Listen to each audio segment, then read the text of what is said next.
Hello everyone and welcome back to Lucky Loaders 15, where I'll be giving you 4 of my best bets for tomorrow's horse racing action.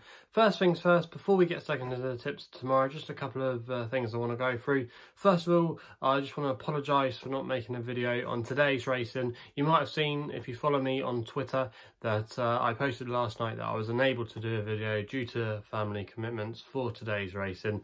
And if you ever want to get updates on why I'm not uploading any videos, or you want to know what's going on, if I've been a bit inactive on here on my channel for some time, make sure you follow me on Twitter if you have a Twitter account. My handle is @LuckyLoader15, and I always explain over there if there's a bit of a lack or a bit of a lull in activity, why that is and when you should expect the next video. So if you don't follow me on there, please make sure you do so. And also as well, make sure you subscribe to my YouTube channel. And if you want to know when I upload my videos, by subscribing you'll get a notification straight away. It'll pop up if you're watching on the app, or if you're logged in on your account on a desktop, you'll get a notification to say that I have uploaded a video. So make sure you do that if you haven't done so already. But away from that, I just want to quickly recap on how our selections went on Saturday, and it was a really good day for us again. We're continuing our really good form that we've demonstrated already in September with our 5th consecutive winning nap. So we're 5 out of 5, perfect 100% record so far with the naps in September. Our nap was Bullfinch for Tom Grerex, and Roger Charlton was a really good performance, had a good draw and made the most of it by making all like he did last time over the course and distance. He won that off a mark of 95, and I think now he's definitely going to be rated 100 plus, and Roger Charlton will probably have to step him up into a listed or Group 3 race, and I think he still has a lot more to offer. But the only downside is we haven't seen him away from Kempton this season, so that will present a different challenge to him. But Bullfinch, he couldn't have done it any better, and it was a really nice performance from him. Our other winning selection on the day was Shandos for David Egan and Roger Varian. Now we actually put this one up on the In the Saddle podcast that I left the link to in that video on Saturday for David Egan and Roger Varian, and we explained why on that podcast, why we loved the horse's form, especially as well from the juvenile career when he finished 4th at Salisbury, where the form was ridiculous, and pretty much everything that finished in the first 6 that day is rated 100 plus. So off his mark of 89, he looked really well treated, and we were impressed by his win to Ascot the last day, and I was really keen on his chances too, so I put him up as my next best. And in the end, he went and obliged, just getting in front. And I think he probably would like a little bit further. He might like a mile 6 in time, you know. He could maybe stay a little bit further, but it was a nice performance from him. The other bit of profit we had was from Art Power, the each way 4 places. He drifted out to 13 to 2, thought he ran a really respectable race, but Dream of Dreams, he really has improved now beyond all recognition from his last couple of years of his career, where he'd just been a little bit of a frustrating horse, but he looks like he's really turned into the real deal now, and it'd be interesting to see if he can put in another stellar performance in the Champion Sprint Stakes at Ascot if he does go down that route. So yeah, so it was quite a good day on Saturday. We had a couple of second places as well with our selections at Stratford, Highly Prized and Young Wolf. I think they ran respectably, you know, but just in the end I bumped into a couple of well handicapped horses, and then Rashun was the only real disappointment on the day. Really, we never really got a proper run for our money, and he finished well back in the pack in the old Borough Cup. So yeah, it was a good day on Saturday, and fingers crossed we can continue our strong form into tomorrow. Now I've got 4 tips for you tomorrow, and we're going to be starting at Leicester with the 320. And I'm going to be going with a horse here, which is my next best, called Shady McCoy for Will Buick and Ian Williams. Now this horse, I'm going to recommend a win-only bet at 9 to 2. And he's been in really good form this season. He's won 2 of his 3 starts. He is a bit of an old boy now. He is 10 years old, but he's clearly shown that he still retains the ability.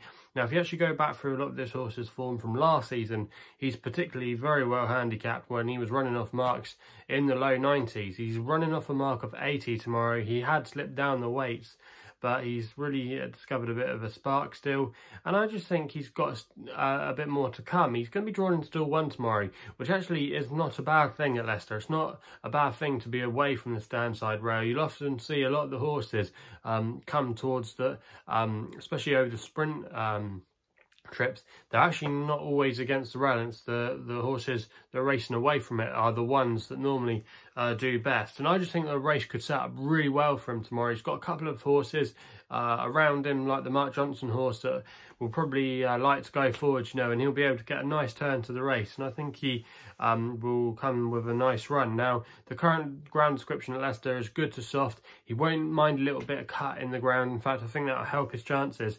And I just think, like I said, the race, it just could set up really nicely for him tomorrow. I still think he's fairly well treated. And at 9-2, I don't think he's done with yet. And Will Buick as well is a positive jockey booking. So there's a lot to like about his chances tomorrow. And I thought at 9-2, he would go very close. We then go up to Scotland now for a bit of jumps action in the 4:15 at Perth with a horse called Gemologist for Blair Campbell, claiming free, and he's riding for Lucinda Russell. You can currently back this horse at 10-1, and you can get 4 places each way with a few firms at that price, including the likes of Sky Bet, Paddy Power and Betfair. So if you have one of those accounts, make sure you get on. But this horse, if you actually look at its record, it doesn't really scream off the page. She's actually a maiden, this mare. She's 0 from 28 career starts, so that doesn't really it doesn't really get the juices flowing. But still, nonetheless, she's put in some good performances in her career. And if you actually go back through her most recent run, she actually finished 2nd on her seasonal reappearance, which was a good run where her effort just petered out inside the last furlong or so. And then after that, she was Upton trip to 2.5 miles, where she actually travelled into the race quite well. But I just think probably didn't quite stay. And I think going back to 2 miles is definitely going to help her tomorrow. Now, in this field, she's had the beating of quite a few of them. And she's going to be running off a mark tomorrow of 103. And I just think Lucinda Russell's horses, they just tend to improve for a couple of runs to get right. And also as well, Blair Campbell as well is an underestimated jockey in my opinion. He's been now around the game for quite a while, but still, nevertheless, he does do well, especially as well when he's riding for his boss, Lucinda Russell. And he's going to know this horse well. And I just think if this horse can get a nice turn to the race, there should be some horses in here as well that will like to go forward. And if there is a bit of a strong pace, I could see Gemologist coming really late, and that's the way she's going to have to be played tomorrow. But I just think at 10-1, that's a massive price, and I'd be disappointed if she couldn't at least run into the places. And who knows, maybe it just could be her day tomorrow. But I thought she was a big price, and I could definitely see us getting a run for our money. And I think the key to her is going back in trip tomorrow to 2 miles. So fingers crossed, I'm expecting a good run there. We then don't have to wait too long for the third tip, where we go back to Leicester for the 4:25 for the conditions race there, the feature race on the card. A nice looking little race here with some interesting types. But I thought El Astronaute here, the old boy, was actually a bit of a big price in the context of this field. He's currently 5-1, and I'm going to recommend a win-only bet for Jason Hart and John Quinn. He's been one of the flag bearers in recent years with the likes of Safe Voyager. And John Quinn, he does have a few stable stars at his disposal. This is one of them. And last time this horse ran, he actually finished 2nd in a conditions race at Hamilton. And he was only beaten by a stablemate, Keep Busy, who's now becoming one of the emerging stars of John Quinn's yard. She's held her form really well this year. She went on after that run to finish 2nd in a listed contest won by Dakota Gold, the Beverly Bullet listed stakes a couple of weeks ago. So the form there has not taken too much of a knock-in. And now El Astronaute, I just think he's got quite a bit in his favour tomorrow. He's going to be the one that's likely to make the run in. He likes to be forward, and he's a previous course and distance winner as well. And again, he won't mind a little bit of juice in the ground. He's got form on soft ground. And he's a horse that just takes a couple of runs to get to the boil. He finished 2nd earlier in the season. And then last time out, yeah, I think you can forgive that run. But he's still got a little bit more, I think, to offer, even in a race like this, you know. So for me, El Astronaute, 5-1, I think he's got a good chance of going there or thereabouts tomorrow.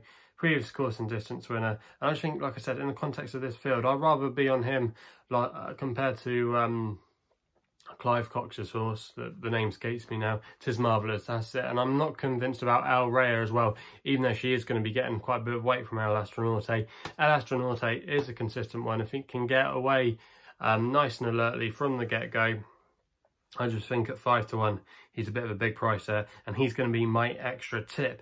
We then end with my nap, the one that probably most of you have all been waiting for, to see if we can make it 6 consecutive winning naps, and it runs in the final race of the day at Windsor in 7 o'clock, and it's going to be Costello for Holly Doyle and Mike Murphy. You can currently back this horse at 5 to 1. Now this horse, I was looking at some of his form earlier, and to be fair, even though he hasn't won, he's been running really well, and he's a really admirable horse. Last time out, he finished second at Wolverhampton, where he was quite prominent throughout the race for a long way. And then in the end, he just got outpaced at a crucial point that probably just cost him the victory. But then in the final furlong or so, he stuck at it really well, and he passed a few of the horses that had already passed him a couple of furlongs ago to finish a strong staying on second. And I just think with Holly Doyle booked to ride tomorrow, she might be able to get a really good tune out of him. And I would like to see him maybe ridden prominently, because I think that's where he's going to be at his best. I like to see him try and make the running if he can. Now, he's got a mark of 60, which I think is still workable, and he still could be improving. And he's going to be getting a 3-year-old allowance as well from some of his rivals tomorrow. And like I said, I just think he's got a bit more to come. He wouldn't want too much rain, but the ground is drying out all the time. It's going to be a dry day in the south of England tomorrow, so that shouldn't be a bother there. And I just think he's still improving. And if you look back some of his other form as well, he can be held up and come with a late run. A couple of starts ago, that's the way he was ridden, but last time they gave him a bit more of an aggressive ride, and I think it just paid off for him. And I just think in the context of this race, there's a few others here that I just feel that might be a bit inconsistent. There could be maybe one that could be potentially well handicapped in the shape of Kevin Ryan's runner, but I'd rather be on Costello. And I just think Holly Doyle is a major plus. He's pretty much one of the most informed jockeys in the weighing room at the moment, riding out of her skin. She had obviously the 5-timer in the last Windsor card. She had a treble at Yarmouth, and then she also as well had a double at Wolverhampton last week. So she's riding really well. And I just think Costello at 5 to 1 tomorrow, I think he's a fair price there. And I do think he will be solid in the market tomorrow. And I think he could nearly go a favourite come post time. So Costello, here's the nap, and fingers crossed he can get the job done. So quickly just recap through those 4 tips. In the 320 at Leicester, we go Shady McCoy, 9 to 2, win only bet. That's the next best. In the 415 at Perth, it's Gemologist as the long shot, 10 to 1 each way, 4 places. In the 425, Leicester El Astronaute is the extra tip, 5 to 1, win only.